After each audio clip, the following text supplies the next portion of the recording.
Assalamualaikum warahmatullahi wabarakatuh. Shalom, Om Swastiastu, Namo Buddhaya, Salam Kebajikan. Izin memperkenalkan diri, saya Taruna tingkat 4 Marinda Busmi Tanggala, STB 4975, Prodi Teknik Masyarakatan A. Pada kesempatan kali ini akan memaparkan tugas saya sebagai pengganti UTS mata kuliah Politik Hukum Pemasyarakatan. Baik, yang pertama saya akan menjelaskan mengenai politik. Politik adalah segala aktivitas yang berkaitan dengan penyelenggaraan negara, khususnya dalam proses menentukan tujuan negara, serta cara mencapainya melalui kebijakan dan kekuasaan. Ruang lingkup dari politik itu sendiri mencakup yang pertama, ada kekuasaan atau power. Bagaimana sebuah kekuasaan diperoleh, digunakan, dan dipertahankan. Kedua, pemerintahan, sistem, struktur, dan proses penyelenggaraan negara. Dan yang ketiga, kebijakan publik, perumusan dan pelaksanaan kebijakan untuk masyarakat. Yang keempat, pengambilan keputusan, proses menentukan pilihan yang berdampak pada negara. Yang kelima, hubungan negara dan masyarakat, interaksi antara pemerintah dengan warga negara. Dan yang terakhir, hukum dan peraturan sebagai dasar dalam mengatur kehidupan bernegara.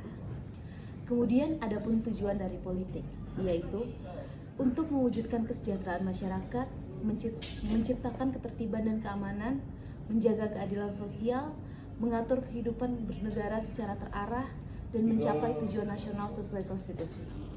Selanjutnya, hukum. Hukum adalah kumpulan aturan atau norma yang mengatur tingkah laku manusia dalam masyarakat, yang bersifat mengikat dan memiliki sanksi bagi yang melanggarnya. Ruang lingkup hukum dibagi menjadi beberapa bagian. Yang pertama, berdasarkan sumber formalnya, ada hukum undang-undang, hukum kebiasaan atau hukum adat, jurisprudensi, traktat, perjanjian, dan doktrin.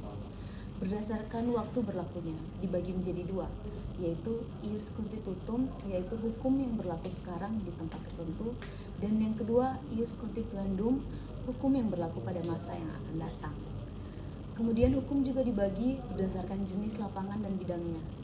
Ada hukum perdata, hukum dagang, hukum pidana, hukum acara, hukum agraria, hukum internasional, hukum Islam, dan hukum adat. Dan hukum juga dibagi berdasarkan bentuknya, yaitu ada dua, hukum tertulis dan hukum tidak tertulis.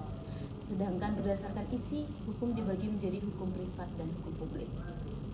Hukum sendiri dibuat dengan tujuan untuk mencapainya sebuah keadilan, kepastian hukum. Selanjutnya akan saya jelaskan mengenai politik hukum. Politik hukum adalah kebijakan dasar negara dalam menentukan arah, bentuk, dan isi hukum yang dibentuk, diterapkan, dan ditegakkan untuk mencapai tujuan negara. Dan ruang lingkup dari politik hukum itu sendiri adalah pembentukan hukum, perubahan hukum, penerapan hukum, dan penegakan hukum. Kemudian ada pun tujuan dari politik hukum, yaitu untuk mewujudkan keadilan dalam masyarakat, menciptakan kepastian hukum, memberikan kemanfaatan bagi masyarakat, mengarahkan hukum agar sesuai dengan tujuan negara, dan yang terakhir mewujudkan ketertiban dan kesejahteraan masyarakat. Selanjutnya akan saya jelaskan mengenai pemasyarakatan. Menurut Undang-Undang Nomor 22 Tahun 2022 tentang Pemasyarakatan, pemasyarakatan adalah kegiatan untuk melakukan pembinaan warga binaan berdasarkan sistem kelembagaan dan cara pembinaan sebagai bagian dari sistem peradilan pidana. Ruang lingkup pemasyarakatan sendiri adalah pelayanan, pembinaan, pembimbingan kemasyarakatan, perawatan, pengamanan, dan pengamatan.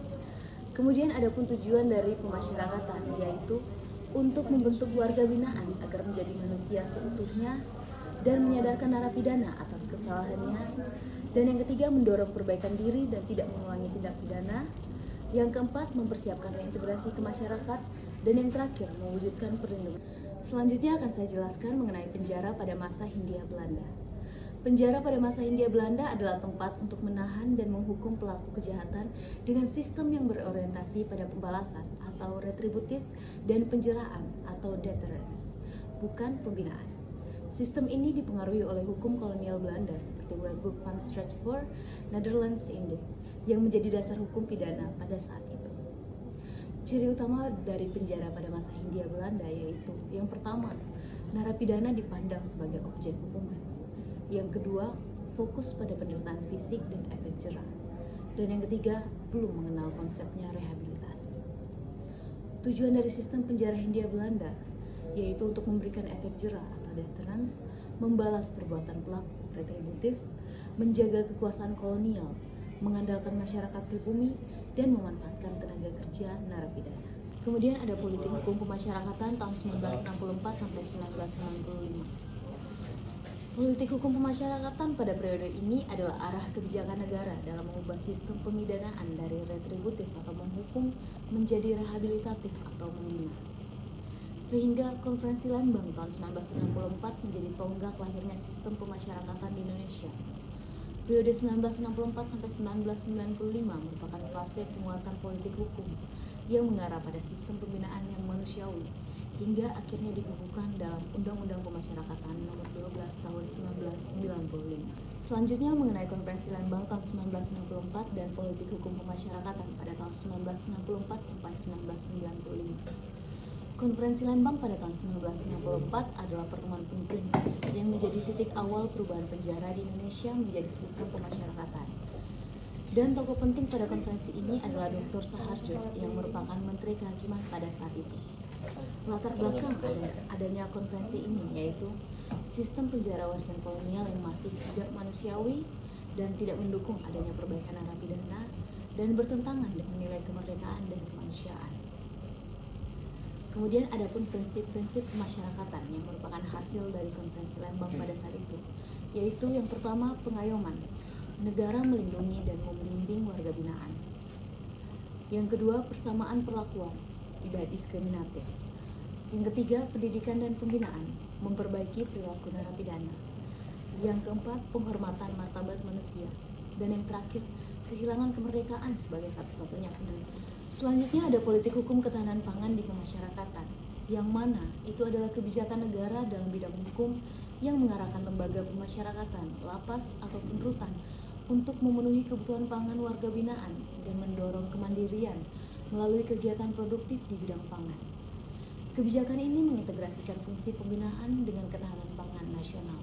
Hal ini pun sejalan dengan asta cita Presiden nomor 2. Ketahanan pangan di lapas adalah untuk mewujudkan kemandirian warga binaan, mendukung ketahanan pangan, memberikan keterampilan kerja, mengurangi biaya operasional di lapas, dan yang terakhir untuk mempersiapkan reintegrasi kembali ke masyarakat.